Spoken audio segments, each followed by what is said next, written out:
الحمد لله رب العالمين والصلاة والسلام على اشرف الانبیاء والمرسلین۔ دینی بھائیوں، توحید کی تکمیل اور شرک سے بچنے کا ایک تقاضا یہ بھی ہے کہ دوسروں کو توحید کی دعوت دی جائے۔ توحید کی طرف دعوت دینا یہ ایک انتہائی اہم کام ہے۔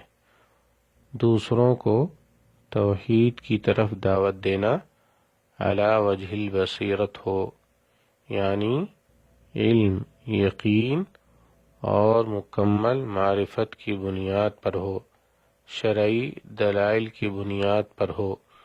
یہی انبیاء علیہم السلام اور ان کے متبعین کا طریقہ رہا ہے کہ وہ خود شرک سے ڈرتے، توحید کے تقاضوں کو پورا کرتے اور دوسروں کو بھی اس کی دعوت دیتے اور اس کی طرف بلاتے۔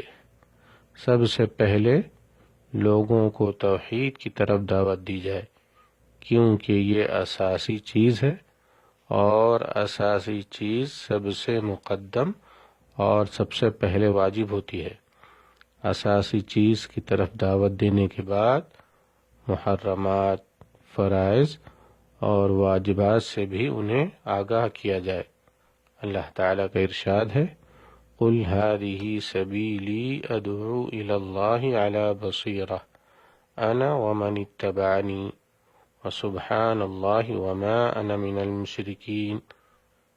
آپ کہہ دیجئے میری راہ یہی ہے، میں اور میرے متبعین اللہ کی طرف بلاتے ہیں پورے یقین اور اعتماد کے ساتھ، اور اللہ پاک ہے اور میں مشرکوں میں سے نہیں۔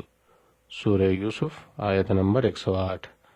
رسول اللہ صلی اللہ علیہ وسلم معاذ رضی اللہ عنہ کو یمن کی طرف روانہ کرتے ہوئے فرماتے ہیں، إِنَّكَ تَأْتِي قَوْمًا مِّنْ أَهْلِ الْكِتَابِ فَلْيَكُنْ أَوَّلَ مَا تَدْعُوهُمْ إِلَيْهِ شَهَادَةُ أَن لَا إِلَٰهَ إِلَّا اللَّهُ فَإِنْهُمْ أَطَاعُوكَ لِذَلِكَ فَأَعْلِمْهُمْ أَنَّ اللَّهَ افْتَرَضَ عَلَيْهِمْ 5 صلوات في كل يوم وليلة فإنهم أطاعوك لذلك فأعلمهم أن الله افترض عليهم صدقة تؤخذ من أغنيائهم فترد على فقرائهم۔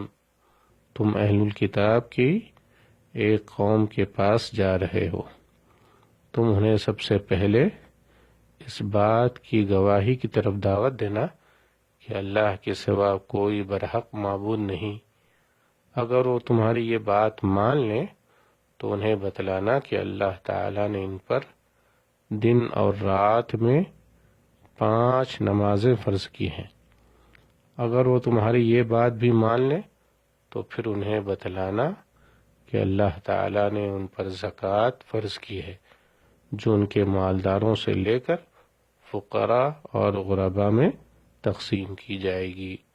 رواہ البخاری و مسلم۔ والسلام علیکم ورحمۃ اللہ وبرکاتہ۔